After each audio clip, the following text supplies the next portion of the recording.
இடமளம் நேயர்களுக்கு வணக்கம்.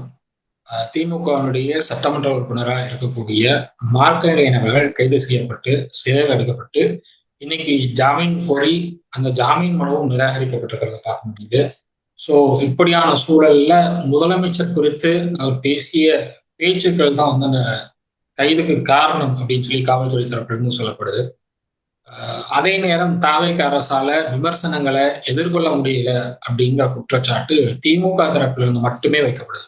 திமுக தாண்டி மற்ற அனைத்து கட்சிகளும் பாஜக, அதிமுக உட்பட அனைத்து கட்சிகளும் ஒரு முதலமைச்சரை இப்படிதான் விமர்சிக்கலாமா, வரம்பு மீறிய விமர்சனம்னு மார்க்கண்டேயன் அவர்களையும் சரி, திமுகவும் சரி கடுமையா விமர்சனம் பண்ணிட்டு இருக்க சூழல்ல விமர்சனங்களுக்கு அஞ்சுகிறதா தாவேக அரசு, இல்லை விமர்சனங்கள் வரம்பு மீறி செல்கிறதா அப்படிங்கிறது தான் இன்னைக்கு நம்ம பேசுறோம். நான் உங்க ஹரீஷ் கூட இதை பத்தி எல்லாம் பேசுறதுக்காக பிரியா நினைச்சிருக்காங்க. வணக்கம். வணக்கம் ஹரீஷ். சோ ஃபர்ஸ்ட் நான் வந்துட்டு இதுக்கு முன்னாடி தமிழ்நாடு அரசியல்ல முந்தைய ஆட்சி காலங்கள்ல திமுக மற்றும் அதிமுக அவங்க ஆட்சிகள்ல இந்த விமர்சனங்கள் எல்லாம் அவங்க எப்படி எடுத்துக்கிட்டாங்க, அந்த தாக்குதல்கள் எல்லாம் எப்படி எதிர்கொண்டாங்க அப்படின்றது ஒரு வரலாற்று பின்னணின்னே சொல்லலாம். ஃபர்ஸ்ட் வந்துட்டு அவங்க பண்ணது வந்துட்டு சட்ட ரீதியான நடவடிக்கைகள் எடுத்தாங்க, லீகல் ஆக்ஷன்ஸ், அவதூறு வழக்குகள், டிஃபமேஷன் சூட்ஸ் போட்டாங்க. இப்ப தமிழக அரசியல்ல அரசுக்கோ இல்ல முதலமைச்சருக்கோ எதிராக வைக்கப்படும் ஒரு தீவிர விமர்சனங்களுக்கு எதிராக அரசு வழக்கறிஞர் மூலமா அவதூறு வழக்கு தொடர்றது அந்த ரெண்டு முக்கிய கட்சிகள் ஆட்சியிலையும் வந்துட்டு நடைமுறையில இருந்தது. இத குறிப்பா வந்துட்டு பத்திரிகையாளர்களாகட்டும், எதிர்கட்சி தலைவர்களாகட்டும், இவங்க எல்லாம் வந்துட்டு இவங்க மேல பாயிர அந்த அவதூறு வழக்குகளை நீதிமன்றத்துல பலமுறை ஆய்வு செஞ்சு அரசு விமர்சனங்களை தாங்கிக் கொள்ளும் சகிப்பு தன்மையோட இருக்க வேணும் அப்படின்னு வந்துட்டு நீதிமன்றம் அறிவுறுத்தி இருக்கு. அடுத்தது வந்துட்டு இந்த காவல்துறை மூலமா வழக்குகள் எல்லாம் போட்டாங்க. இந்த பொதுக்கூட்டங்கள்ல பேசப்படும் ஒரு காட்டமான பேச்சுங்க, இந்த போஸ்டர்ஸ், பேனர்ஸ், இல்ல போராட்டங்கள், இதெல்லாம் எல்லாம் மீறி போகும்போது அந்த அமைதி சீர்குலைவு இல்லைனாக்கா மிரட்டல் வழக்குகள்ல கீழ் வந்துட்டு காவல்துறையினரால வழக்கு பதிவு செய்து அப்போ வந்துட்டு கைது நடவடிக்கைகளும் மேற்கொள்ளப்படும். அடுத்தது வந்துட்டு இந்த அரசியல் மேடைகள், இந்த பத்திரிகை அவங்களுக்கு நட்டுன்னு ஒரு பத்திரிகை வச்சிருக்காங்க. இப்ப திமுகக்குனாக்க முறை சொல்லி, அதிமுகக்குன்னா நமது எம்ஜிஆர், நமது அம்மா, இதெல்லாம் தலையங்க மூலமா அந்த ஹெட்லைன்ஸ் மூலமாவோ இல்ல ஒரு அறிக்கைகள் மூலமாவோ ரொம்ப காட்டமான பதில்கள் எல்லாம் கொடுத்திருக்காங்க. அதை தவிர்த்து பொதுக்கூட்டங்கள்ல மேடை பேச்சுகள் எல்லாம் வந்துட்டு இதை பத்தி வந்துட்டு எவ்வளோ ஆக்ரோஷமா பேச முடியுமோ இந்த விமர்சனங்களுக்கு பதில் கொடுத்திருக்காங்க. இப்படியான விஷயங்கள் பார்த்திருக்கோம். இதை தவிர்த்து இந்த கார்ட்டூன் அந்த மாதிரி விஷயங்களும் வந்துட்டு நடந்திருக்கு. இப்ப முந்தைய காலங்கள்ல எல்லாம் வந்துட்டு அரசியல் கேலி சித்திரங்கள், இந்த கார்ட்டூன் எல்லாம் இருந்த துக்ளக் போன்ற இந்த அரசியல் விமர்சக இதழ்கள் எல்லாம் வந்துட்டு இந்த துண்டு பிரச்சுரங்கள் வாயிலா கடுமையா விமர்சனங்கள் முன்வைக்கப்பட்டது. அப்ப சில தருணங்கள்ல வந்துட்டு இந்த கார்ட்டூனிஸ்ட்லயும் பத்திரிகையாளர்களையும் கைது செய்யப்பட்ட நிகழ்வுகளும் நடந்திருக்கு. அதுக்கப்புறம் மக்கள் எதிர்க்க ஆரம்பிச்சதுக்கு அப்புறம் அந்த வழக்குகள் எல்லாம் திரும்ப பெறப்பட்ட நிகழ்வுகளும் நடந்திருக்கு. சோ இது என்னத்துக்கு இது இவ்வளோ ஒரு ஆக்ரோஷமா எடுத்துட்டு போகணும் அப்படின்றதுதான். இவ்வளோ காரசாரமான விவாதம்.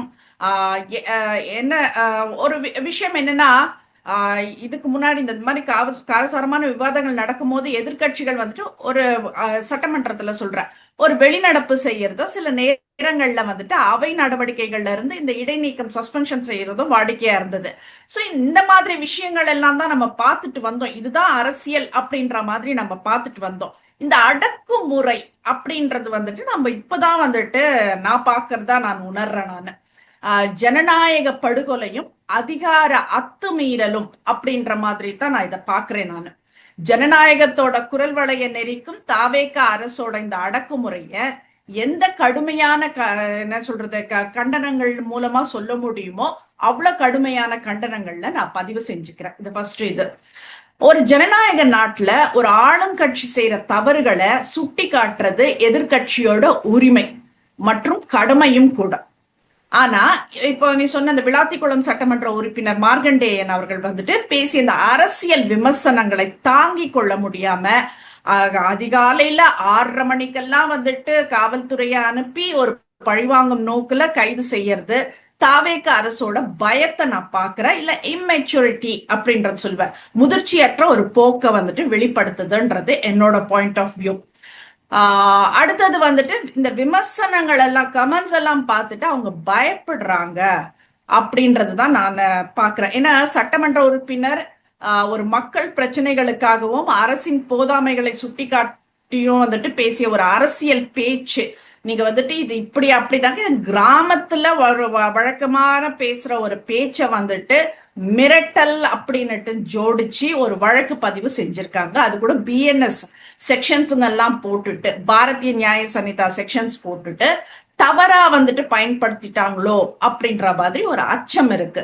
ஒரு சட்டத்தோட துணையோட அரசியல் எதிரிகளை ஒடுக்க பாக்குதா இந்த அரசு அப்படின்ற ஒரு கேள்விக்குறி நான் வைக்கிறேன் நானு. ஏன்னா தாவேக்காவோட சகிப்புத்தன்மை இல்லை அப்படின்றது தான் இது காட்டுது அப்படின்றது. இதை தவிர வந்துட்டு என்ன சொல்றது, இந்த அரசு ரொம்ப பலவீனமா இருக்குதுன்றத அவங்களே காட்டிக்கிறாங்க. சினிமா மேடைகள்லயும் என்ன சொல்றது, ஸ்கிரிப்ட் எழுதி கொடுத்தாக்கா மேடைகள்ல வீராவசனம் பேசுற நாம ஜனநாயகம் கருத்து சுதந்திரம் அப்படின்னு எல்லாம் பேசிட்டு நாம அதிகாரத்துக்கு வந்ததுக்கு அப்புறம் அதை மறந்து இந்த அடக்குமுறையை கையாள்றது ஏன்றதுதான் என்னோட தரப்பு. இப்போ சட்ட நடைமுறை மீறல்கள்ல இந்த சட்டமன்ற உறுப்பினருக்கான உரிமை மீறல் இதெல்லாம் எங்க போச்சு? நீங்க வந்துட்டு அந்த பிரச்சாரம் செய்யறப்போ வந்துட்டு பேசின பேச்சுக்கள், நீங்களாகட்டும் உங்களோட இப்ப இருக்கிற கூட மந்திரிகளாகட்டும், இவர்கள் எல்லாம் பேச்சின பேச்சுக்கள் எல்லாம் அப்படியே நீங்க பண்ணிட்டு இருக்கீங்க. அப்ப என்ன மாறுதல் கொண்டு வந்தீங்க அப்படின்ற ஒரு கேள்விதான் வந்துட்டு எனக்குள்ள வருது. உன் பார்வை எப்படி இருக்கு ஹரிஷ்? சட்டமன்ற உறுப்பினரா மாண்பை கடைபிடித்து மக்களால் தேர்வு செய்யப்பட்ட முதலமைச்சருக்கு மரியாதை கொடுக்க வேண்டும் அப்படிங்கிறது அனிதா ராதாகிருஷ்ணன் வழக்கிலேயே நீதிமன்றம் திமுகவினருக்கும் திமுக சட்டமன்ற உறுப்பினர்களுக்கும் ஒரு பாடமா எடுத்து சொல்லுச்சு அப்படின்னு தான் சொல்லணும். நீங்க மரியாதை கொடுத்தாதான் உங்களுக்கு அந்த மாண்பை நீங்க பாதுகாக்கிறீங்கன்னு அர்த்தமாகும் அப்படின்னு ஒரு கருத்தை உயர்நீதிமன்றம் சொல்லி தீர்ப்புலையும் அதை சுட்டி காட்டியிருந்தாங்க. அதை தொடர்ந்தும் திமுகவை சேர்ந்த சட்டமன்ற உறுப்பினர்கள் முதலமைச்சரை தரக்குறைவா, இன்னும் சொல்ல போனா உயிருக்கு அச்சுறுத்தல் ஏற்படுத்தும் வகையில பேசுறது அப்படிங்கிறது ஏற்புடையது. என்ன உயிருக்கு அச்சுறுத்தல் எனக்கு புரியல. எனக்கு நீங்க தான் சொல்றீங்க அடுத்த தடவை வெளிநடப்பு செய்யும் போது கதவெல்லாம் மூட சொல்ல போறேன்னு. அது ஏன் நீங்க அதெல்லாம் என்ன சினிமாவா இதெல்லாம்? இல்ல, கதவை மூட சொல்றதுக்கும் முதுகெலும்பு உடைச்சு நான் வெளியில அனுப்புவேன்னு சொல்றதுக்கும் எங்கேயா சம்பந்தம் இருக்கா? அவர் பேசுனது நான் நியாயப்படுத்தல, பட் அது கிராமத்து வழக்கு அப்படின்றதான் நான் சொல்ல வரேன். கிராமத்து வழக்குலாம் கிடையாது. அது அகம்பாவத்தின் உச்சத்துல பேசுனது. நீ அப்படி பண்ணுவேன்னா நாங்க ஏற்கனவே 60 வருஷம் ஆண்டிருக்கோம், நாங்க ஆண்ட பரம்பரைங்கிற மாதிரி ஒரு ஆணவ பேச்சுல பேசினது. ஆண்ட பரம்பரைன்னு சொன்னா அது வேற சாதிய பிரச்சனை மாதிரி ஆயிடும். நான் அதை மென்ஷன் பண்ணல. ஆக்சுவலா நான் என்ன சொல்றேன் அப்படின்னா 60 வருஷமா நாங்க ஆண்டிருக்கோம், நாங்க திமுக அதிமுக மாறி மாறி ஆண்டிருக்கோம், எங்களுக்கு தெரியாதா புதுசா நீ என்ன பண்ண போறன்னு கேட்கிற மாதிரி இருக்குது. ஆக்சுவலா இதேதான் திமுக எம்ஜிஆர் கட்சி தொடங்கப்போ இதே தான் பண்ணாங்க. அப்போ எம்ஜிஆர் அமைதியா இருந்தார். ஆனா எம்ஜிஆர் கூட இருந்த திரு கே ஏ கிருஷ்ணசாமி அவர்கள் ரொம்ப வெளிப்படையா கருணாநிதியுடைய தலையை கொய்வது மட்டுமல்ல, எம்ஜிஆர் சுண்டு விரல் காட்டி என்ன சொன்னாலும் நான் செய்வேன் அப்படின்னு சொல்லி பேசியிருந்தார். அன்னைக்கு எம்ஜிஆர் அதை கூப்பிட்டு கண்டிச்சார் எம்ஜிஆர் அதை கூப்பிட்டு. என்னதான் நம்ம எதிர்த்து ஒரு கட்சியை நடத்திட்டு வந்தாலும், திமுகவுக்கும் நமக்கும் என்னதான் கருத்து வேறுபாடுகள் இருந்தாலும், ஒரு தலைவரை, அதுவும் மக்களால் தேர்வு செய்யப்பட்ட முதல்வரை நீங்க இப்படி விமர்சனம் பண்ணக்கூடாது அப்படிங்கிற ஒரு கருத்தை எம்ஜிஆர் கூப்பிட்டு கண்டிச்சார் கே கிருஷ்ணசாமி. ஸ்டாலின் அப்படி கண்டிக்கிறாரா? கிடையாது. இல்ல, நீங்க கண்டிச்சதை விளம்பரப்படுத்துனீங்க. இப்ப ஸ்டாலின் அவர்கள் கண்டிச்சது விளம்பரப்படுத்தப்படல, அவ்வளவுதான் வித்தியாசம். படுத்தல எம்ஜிஆர் விளம்பரம் படுத்தல. எம்ஜிஆர் கூட அன்னைக்கு இருந்த சில பத்திரிகையாளர்கள் அதுக்கப்புறம் எம்ஜிஆர் மறைந்து ஒரு 20-30 ஆண்டுகளுக்கு அப்புறம் அவங்க வெளிப்படுத்துறாங்க. இதெல்லாம் எம்ஜிஆர் இருந்தப்போ நடந்த விஷயங்கள். அன்னைக்கு நாங்கெல்லாம் தோட்டத்துல இருந்தோம், அன்னைக்கு இதெல்லாம் நடந்துச்சு, எம்ஜிஆர் கூப்பிட்டு பேசினாரு, கே கிருஷ்ணசாமி அவர்கள் கூப்பிட்டு நீங்க இப்படி பேசக்கூடாது, அவர் மக்களால் தேர்வு செய்யப்பட்ட முதலமைச்சர், அடுத்து நாம தான் ஆட்சிக்கு வருவோம், அதுல எந்த சந்தேகமும் இல்லை. ஆனா அதுக்காக மக்களால் தேர்வு செய்யப்பட்ட ஒரு முதலமைச்சரை நீங்க இவ்வளவு இழிவா, இவ்வளவு அவருடைய உயிருக்கு அச்சுறுத்தல் ஏற்படுத்தும் வகையில நீங்க பேசக்கூடாது, அது வன்மையா கண்டிக்கத்தக்கதுன்னு அன்னைக்கு கூப்பிட்டு வார்னிங் கொடுத்திருக்காரு. அந்த மாதிரியான வார்னிங் திமுக எந்த சட்டமன்ற உறுப்பினர்களுக்கு ஸ்டாலின் அவர்களோ உதயநிதி அவர்களோ கொடுத்தாங்க? கிடையாது. நீங்க என்ன வேணாலும் பேசுங்க, தாவேகா அரசு உங்களை கைது பண்ணட்டும், அதை வச்சு நாங்க அரசியல் பண்றோம் அப்படிங்கிற ஒரு மைண்ட் செட்ல தான் இன்னைக்கு திமுக பயணிச்சுட்டு இருக்காங்க. அதனாலதான் நீதிமன்றம் கூட இவருடைய ஜாமீன் மனுவை தள்ளுபடி பண்ணிட்டாங்க. அவர் பேசுனதுல ஏதாவது நியாயம் இருந்திருந்தா ஜாமீன் கேட்ட உடனே கொடுக்கப்பட்டிருக்கும். ஓகே. அவர் பேசுனதுல எந்த விதமான நியாயமும் இல்லை அப்படிங்கிறதுனாலதான் அந்த ஜாமீன் மனுவே தள்ளுபடியா இருக்கு. இன்னும் சொல்ல போனா வந்து நீங்க முதலமைச்சருக்கான மரியாதை கொடுக்கணுங்கிறது ஒரு பக்கம். நீங்க வந்து ஒருமையில பேசுங்க, அது வந்து அரசியலா பார்க்கப்படும். நீங்க ஒருமையில கூட பேசிக்கோங்க, அது அரசியலா பார்க்கப்படும். ஆனா உயிருக்கு அச்சுறுத்தல் ஏற்படுத்தும் வகையில பேசுறதுங்கிறது ஏற்புடையது அல்ல. ஓகே. ஏன்னா நாளைக்கு வந்து தாவேக்கால இருந்து நீங்க இப்படி பேசுறீங்க, நாளைக்கு தாவேக்கால இருந்து ஸ்டாலின் அவர்களை இதே மாதிரி ஒரு கருத்து விமர்சனம் வைக்கப்பட்டா அதை நீங்க சும்மா எடுத்துக்குவீங்களா? இல்ல, அந்த மாதிரி நிறைய பேசியிருக்காங்க. அன்னைக்கு வந்துட்டு நாகரிக அரசியல்னு ஸ்டாலின் எதுவுமே செய்யல. அதனால வந்துட்டு அதெல்லாம் அவங்க ரொம்ப புனிதர்கள் ஆயிட மாட்டாங்க.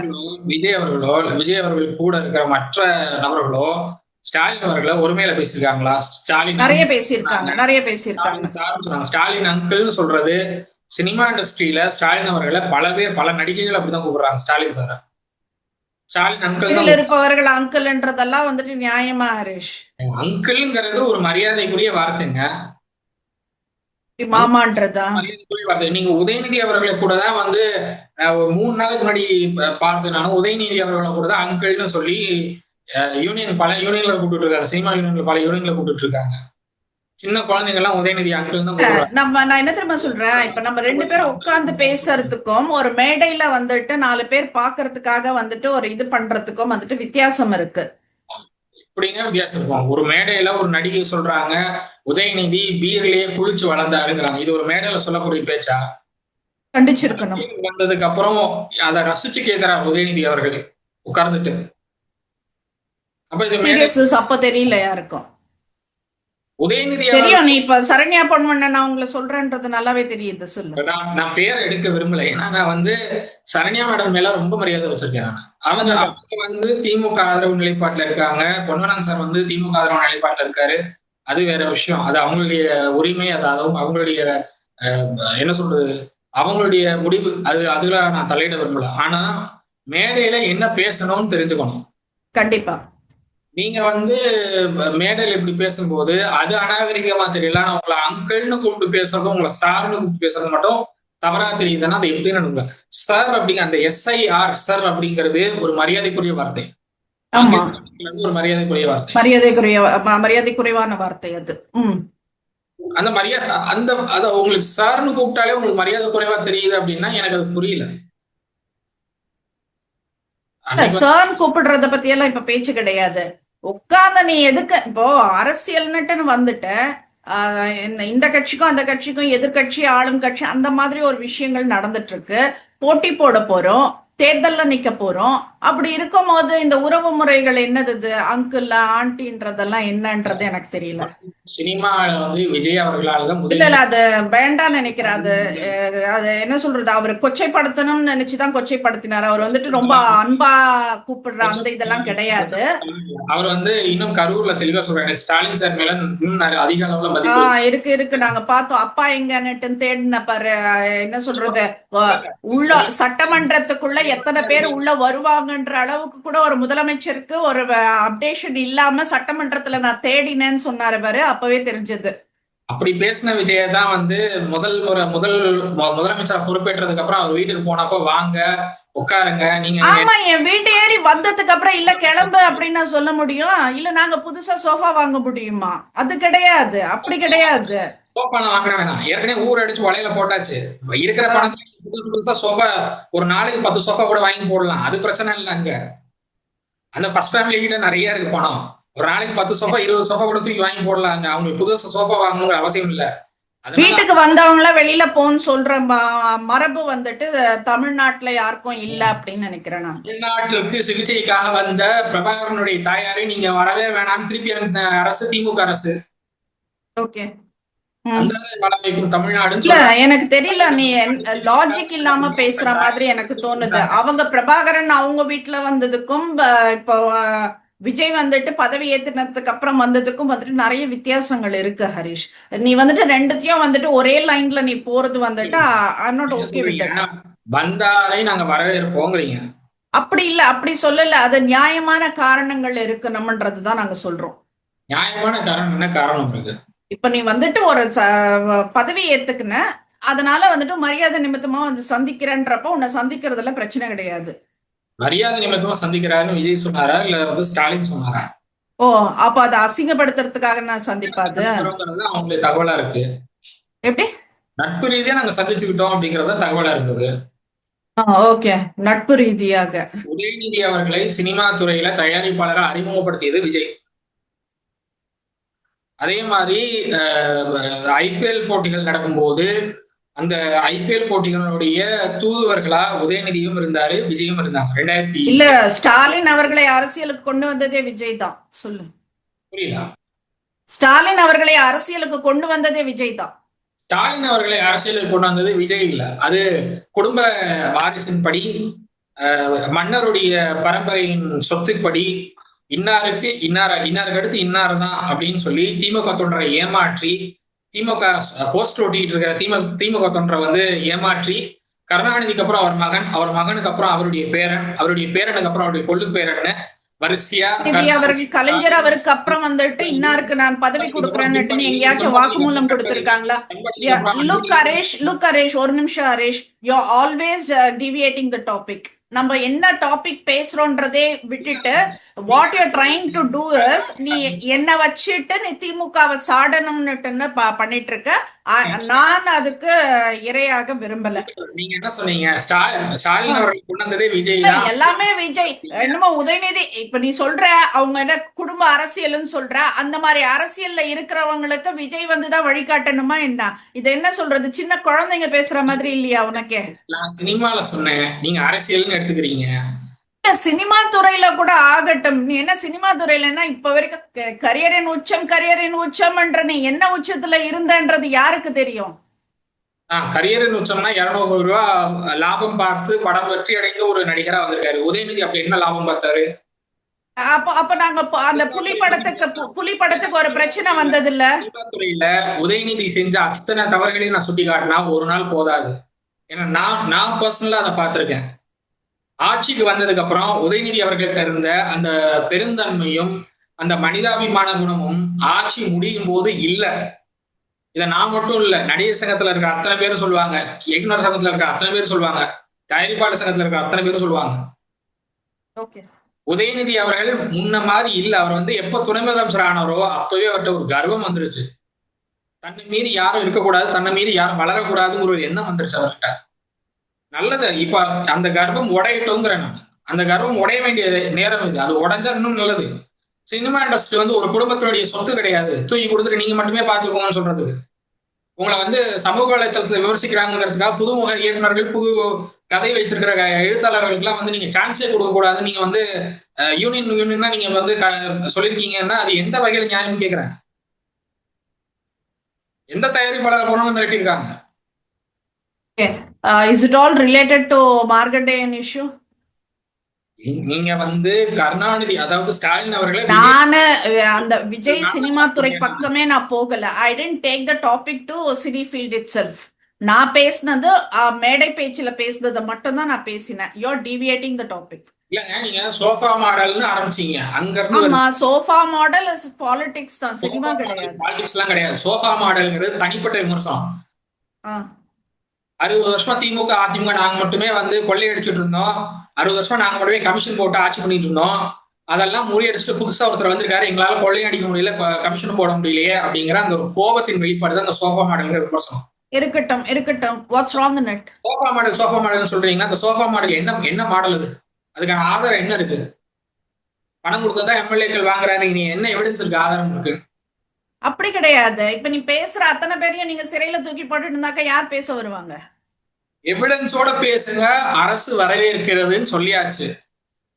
ஒரு ட்விட்டர்ல ஒரு கேள்விக்குறி போட்டதுக்கே வந்துட்டு பெண்கள் என்று அப்படின்னு கூட பார்க்காம அவங்களோட அந்த ஃபியூச்சர் எல்லாம் இது பாதிக்கும்ன்றது கூட யோசிக்காம பெண்கள் மேல எல்லாம் எஃப்ஐஆர் போட்டிருக்கீங்களா? இதை விட அசிங்க கேவலம் எதனா இருக்கா? கேள்விக்குறி போட்டதுனால எல்லாம் எஃப்ஐஆர் போடலைங்க.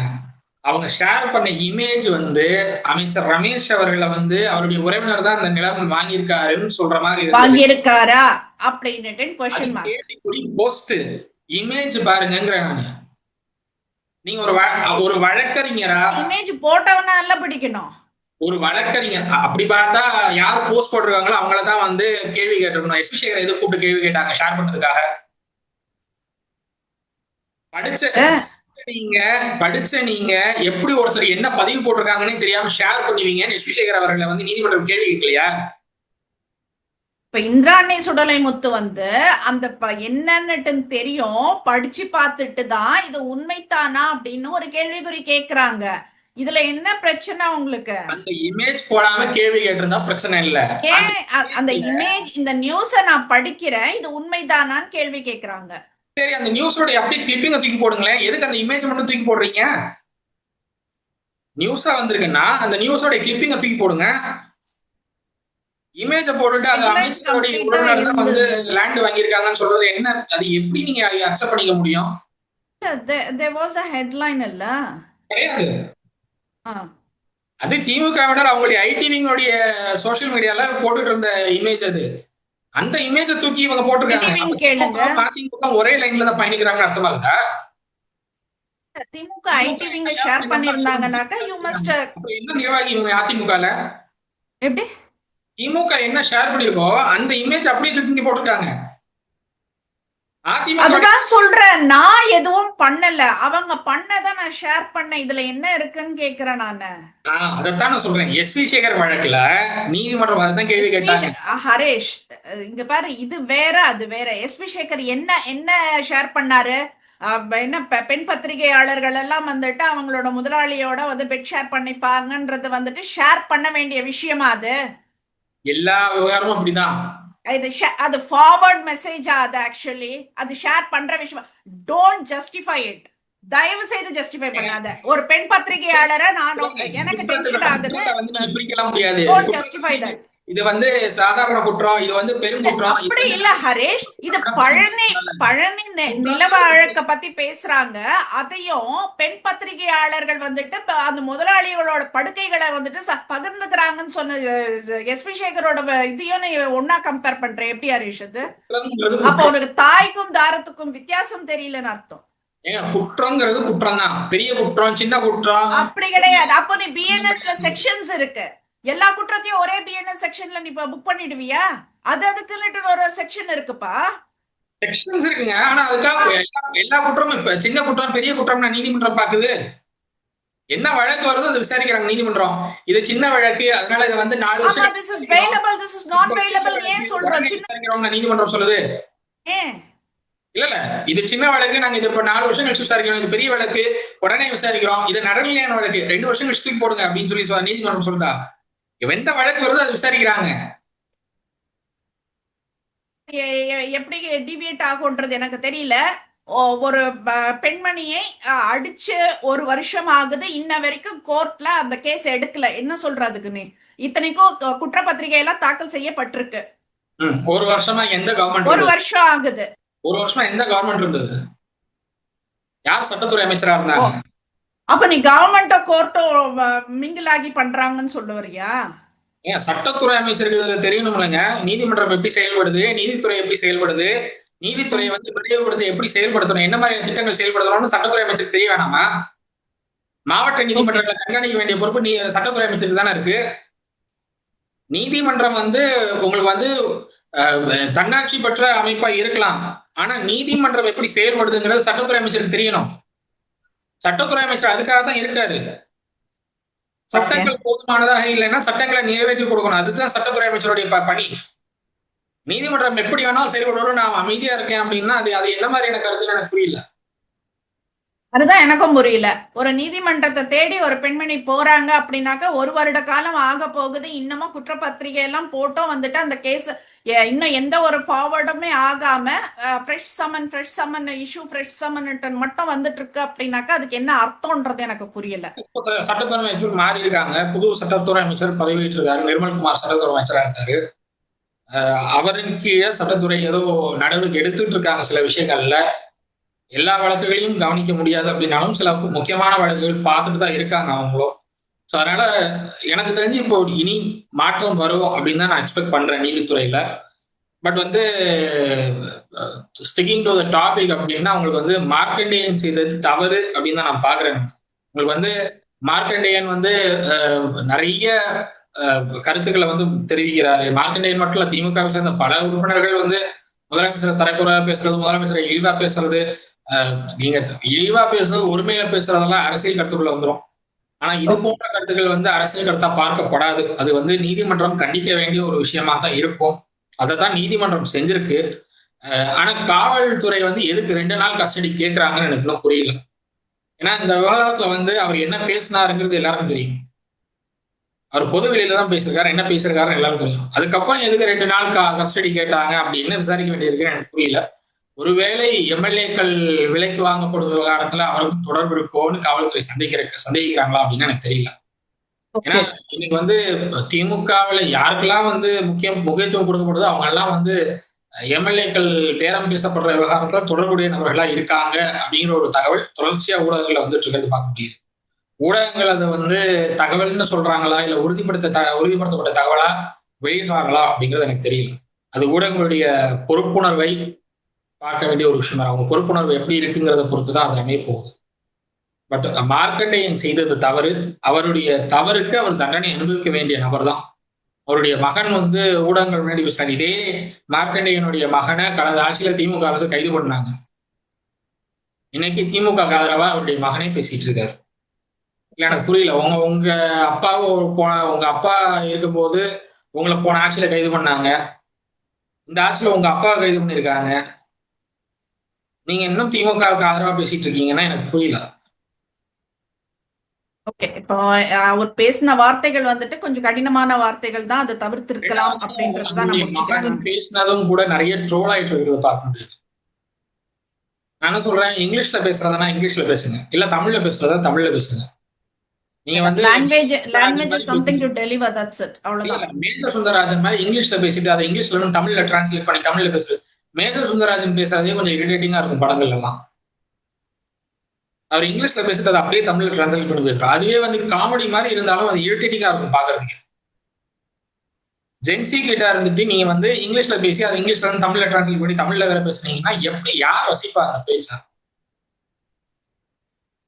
இன்னைக்கு இளைஞர்கள் அரசியலுக்கு வரணுங்கிறது முக்கியமான விஷயமா பார்க்கப்பட வேண்டும்.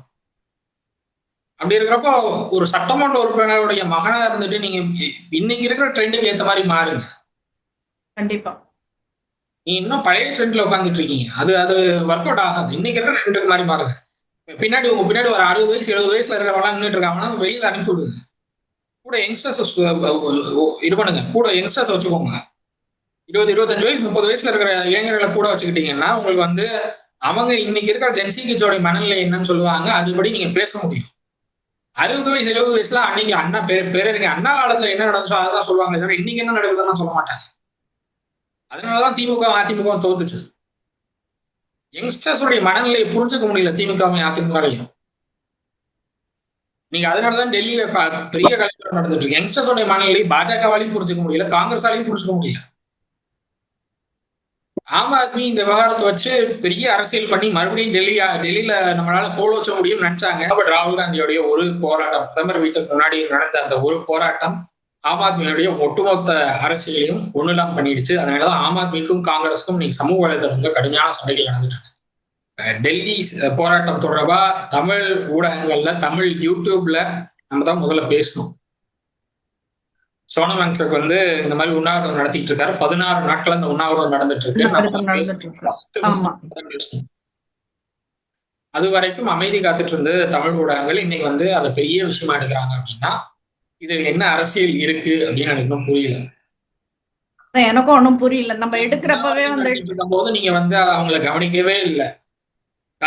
கலையபரமாகி இது பெரிய கலவரமா மாறும்போது மட்டும் உங்களுடைய கண்கள் அந்த பக்கம் போகுது அப்படின்னா அப்ப இது யாருடைய திட்டமிடல்ல இந்த மீடியாவுடைய அட்டென்ஷன்ஸ் அங்க போகுது அப்படிங்கிற ஒரு கேள்வி இப்ப எழுது. இதுவரைக்கும் ஸ்டூடெண்ட்ஸோடைய ப்ரொடெஸ்டா அதை பார்த்துட்டு இருந்தேன் நான். பட் இப்போ அந்த ஸ்டூடெண்ட்ஸோட ப்ரொடெஸ்டை தாண்டி வேற எங்கேயோ டிராவல் ஆயிட்டு இருக்கு அப்படிங்கிறத பார்க்க முடியும். ஏன்னா ஸ்டூடெண்ட்ஸோடைய ப்ரொடெஸ்ட் மத்திய கல்வித்துறை அமைச்சர் தர்மேந்திர பிரதான் ராஜினாமா பண்ணணும், நீட் தேர்வு வினாத்தாள் கசிவு குறித்து விசாரிக்கப்படணும் அப்படிங்கறதான் அவங்களுக்கு கோரிக்கையா இருந்தது. இன்னைக்கு திடீர்னு தீவிரவாதி ஒருத்தரை ரிலீஸ் பண்ணுங்கன்னு ஒரு கோரிக்கை வருது. அதே மாதிரி பிரதமர் மோடி ராஜினாமா பண்ணணும்னு ஒரு கோரிக்கை வருது. பிரதமர் மோடி ராஜினாமா பண்ணி என்ன ஆக போகுது? அதுதான் பிரதமர் மோடி ராஜினாமா பண்ணி மறுபடியும் ஓட்டு போட மாட்டாங்கன்னு நின்னுங்க நிச்சயம் பிஜேபிக்கு மக்கள். அதுதான் மறுபடியும் நீங்க இது பண்ண எலெக்ஷன் வச்சாலும் வந்துட்டு நம்ம எல்லாரும் வந்துட்டு மோடியை தேடி நீங்க தான் வந்து போவாங்க அசால்ட்டா அப்படின்றது. காங்கிரஸ் வந்து இவிஎம் மேல பழிய தூக்கி போட்டு போயிடும். இவிஎம் தான் எல்லாத்துக்கும் காரணம், இவிஎம் தான் பண்ணுச்சுன்னு போயிடும். இவிஎம் தான் பண்ணுச்சு. நீங்க முதல்ல களத்துல என்ன பண்ணீங்கன்னு பாக்கணும். ராகுல் காந்தி வந்து பீகார்ல கண்டிப்பா. பிரச்சாரமே பண்ணாரு. பீகார்ல 3 நாட்கள் தான் பிரச்சாரமே பண்ணாரு. 3 நாள் தான் பிரச்சாரம் நடத்தி 3 நாள் பிரச்சாரம் நடத்திட்டு அங்க மாற்றம் வரும்னா எப்படி வரும்? வந்துடும் மாற்றம் தானா வீடு தேடி வரும். அங்க அவங்களுடைய லாலு பிரசாத் யாதவுடைய அஹ், குடும்பத்தினர் தொடர்ச்சியா களத்துல பிரச்சாரம் பண்ணிட்டு இருந்தாங்க. இவர் 3 நாள் பிரச்சாரம் பண்ணிட்டு மாற்றம் வந்துடும், பாஜக தூக்கி எறிஞ்சிருவாங்க, நிதிஷ்குமாரை வந்து தூக்கி எறிஞ்சிருவாங்கன்னு இவர் பேசிட்டு போயிட்டாரு. 3 நாள்ல முடிச்சுட்டு போயிட்டாரு. ஒரு எலெக்ஷன் வருது, ஒரு எலெக்ஷன்ல வந்து நீங்க தீவிரத்தன்மை காட்டாம பிரச்சாரத்துக்கான எந்த விதமான வேகத்தையும் காட்டாம உத்வேகத்தை காட்டாம நீங்க வந்து கடைசி 3 நாள் நடுவில் ஒரு 3 நாள் வந்துட்டு போனீங்கன்னா ஒரு மாற்றம் வரப்போறது கிடையாது. மோடிங்கிறது ஒரு பெரிய ராட்சத கேரக்டர். அது நேஷனல் வைஸ் பாப்புலாரிட்டி கேரக்டர். அந்த கேரக்டரை நீங்க தோக்கடிக்கணும் அப்படின்னா எதிர்கட்சிகள் எல்லாம் ஒண்ணு சேரணும். ஒரு எதிர்கட்சி வலுவா இருந்தா மட்டும்தான் போட்டி போடுறதுக்கே கூட வந்துட்டு அதுக்கான அருகதை கிடைக்கும்ன்றதுதான் என்னோட இது. காங்கிரஸ் வலுவா தான் இருக்கு. காங்கிரஸ்க்கு என்ன பிரச்சனைனா பெரிய அண்ணா நினைப்பு. நாங்க தான் வந்து பெரிய கட்சி, நாங்க சொல்றதான் நீங்க கேட்கணும், நாங்க சொல்ற சீட்ல தான் நீங்க நிக்கணுங்கிற அந்த பெரிய அண்ணா நினைப்பு தான் காங்கிரஸோட இத்தனை தோல்விக்கும் காரணம் பண்ணிக்குது. பரவாயில்ல, மாநில கட்சிகளுக்கு விட்டு கொடுங்க. எங்க தமிழ்நாட்டுல வந்து இத்தனை நாள் திமுக போயிருக்கீங்க, திமுக எவ்வளவு தொகுதி கொடுத்ததோ நீங்க வாங்கினீங்கல்ல, அது மாதிரி நீங்க தவக கொடுக்கறது வாங்க போறீங்க. அடுத்து கேரளால அதே மாதிரி நீங்க வந்து கம்யூனிஸ்ட் பார்ட்டியோட நீங்க வந்து எப்படினாலும் நீங்க மத்தியில நீங்க கூட்டணி வச்சுட்டு தான் இருக்கீங்க கம்யூனிஸ்டோட. மாநிலத்துல ஒண்ணு சேருங்க, பாஜக வரக்கூடாது, நாங்க 2 பேரும் ஒண்ணா நிக்கிறோம் அப்படின்னு மாநிலத்துல ஒண்ணு சேருங்க, தப்பே கிடையாது. ஆந்திரால ஜெகன்மோகன் ரெட்டியை மறுபடியும் காங்கிரஸ்குள்ள கூப்பிடுங்க, இல்ல காங்கிரஸோட கூட்டணி வைக்க சொல்லுங்க. அப்பதான் அது ஒர்க் அவுட் ஆகும். கர்நாடகால காங்கிரஸ் பெரிய கட்சி, அது ஒர்க் அவுட் ஆகும் கர்நாடகால. மற்ற மாநிலங்கள் இது மாதிரி மாநில கட்சிகளை வந்து கூட்டணிக்குள்ள சேர்க்கணும். மம்தா பானர்ஜி எல்லாம் கூட்டணிக்குள்ள சேர்த்து மம்தா பானர்ஜி வந்து பெரிய கட்சியை காட்ட வேண்டிய பொறுப்புல காங்கிரஸ் இருக்கு. ஆனா மம்தா பானர்ஜிக்கும் காங்கிரஸுக்கும் ஆகவே ஆக மாட்டீங்க. காங்கிரஸ்ல இருந்து பிரிஞ்சு வந்தவங்க தான் மம்தா பானர்ஜி, ஜெகன்மோகன் ரெட்டி எல்லாம் ஒரு மாநிலத்துடைய முதலமைச்சர் ஆயிட்டாங்க அவங்க எல்லாம். அந்த மாநிலத்தை ஆண்டுகிட்டு இருந்த காங்கிரஸ் இன்னைக்கு எங்க இருக்குன்னு தெரியல. காங்கிரஸ் ரிவைவ் பண்ண வேண்டிய இடத்துல வந்து இன்னைக்கு வெஸ்ட் பெங்காலையும் ஆந்திர பிரதேசலையும் போராடிட்டு இருக்காங்க. ஜெகன்மோகன் ரெட்டியோட சகோதரி தான் வந்து இன்னைக்கு ஆந்திர பிரதேசனுடைய காங்கிரஸ் மாநில தலைவர். போராடிட்டு இருக்காங்க இன்னைக்கு. காங்கிரஸ் விட்டு கொடுக்கணும். காங்கிரஸ் வந்து மாநில கட்சிகளுக்கு விட்டு கொடுத்தா மட்டும்தான் மோடிங்கிற அந்த பெரிய கேரக்டரை ஒண்ணுலாம் பண்ண முடியும். இல்லைன்னா வந்து மோடிங்கிற அந்த பெரிய கேரக்டர் ஜெயிச்சுட்டே தான் இருக்கும். இவங்க வந்து அதை அடிக்க முடியாது. ஸோ அதனால வந்து இன்னைக்கு இருக்கிற ஜென்சிக்கு ஏற்றபடி எல்லாம் புரிஞ்சுக்கிட்டு நடந்தா கொஞ்சம் பெட்டரா இருக்கும். கண்டிப்பா எல்லாருக்குமே வந்துட்டு கொஞ்சம் மாற்றம் தேவைப்படுது அப்படின்றதுதான். அது அதுக்கேத்த மாதிரி மூவ் ஆகுனா அதுக்காக வெறும் ரீல்ஸ் மட்டும் தான் வாழ்க்கைன்னுட்டுனாலாம் வாழ்ந்துட முடியாது.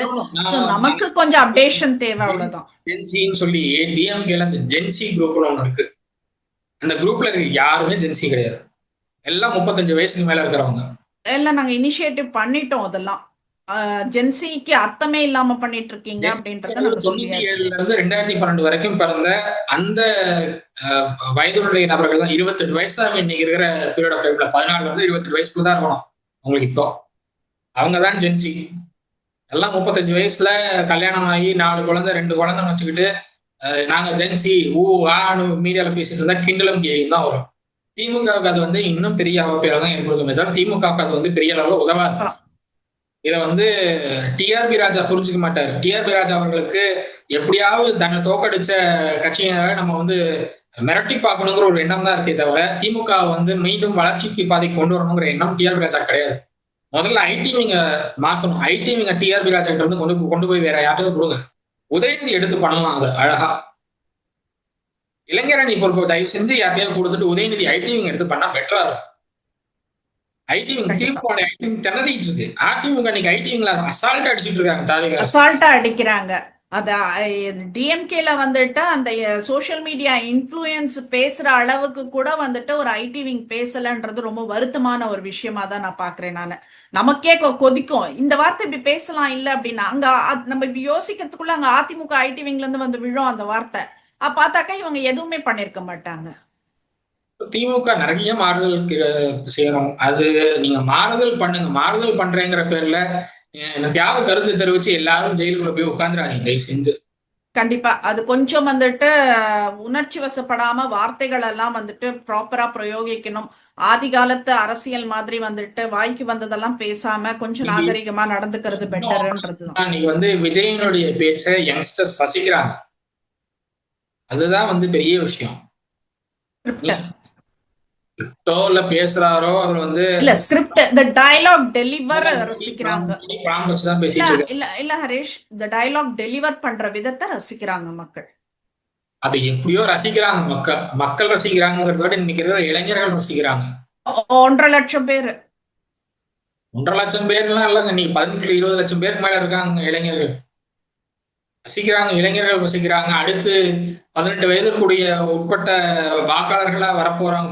புது வாக்காளர்களா வரப்போறவங்க. ஃபைனலா ஒரே ஒரு வார்த்தை சொல்லி முடிச்சுக்கிறேன். நான் ஃபைனலா ஒரே ஒரு வார்த்தை சொல்லி முடிச்சுக்கிறேன். என்னன்னா திமுக பத்தி வந்துட்டு பெண்கள் எல்லாம் பேசுறப்போ எங்க அப்பா திமுக, எங்க தாத்தா திமுக அந்த மாதிரி பேசுறப்போ வந்துட்டு கலைஞர் இதெல்லாம் கொண்டு வந்தாரு.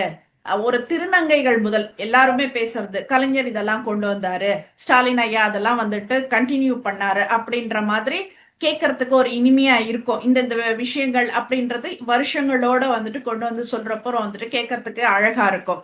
ஆனா தாவேக்கால இது வரைக்கும் பெண்கள் பேசுறதெல்லாம் எப்படி இருந்ததுன்னா, அவர் எத்தனை பொண்டாட்டினா வச்சுட்டு போகட்டும், நான் அவர் கூட இருக்கேன், அக்கா தங்கச்சி பொண்டாட்டி எல்லாமே நானா இருக்கேன், அந்த மாதிரி வார்த்தைகள் இன்னும் வந்துட்டு நடந்துட்டு இருக்கு.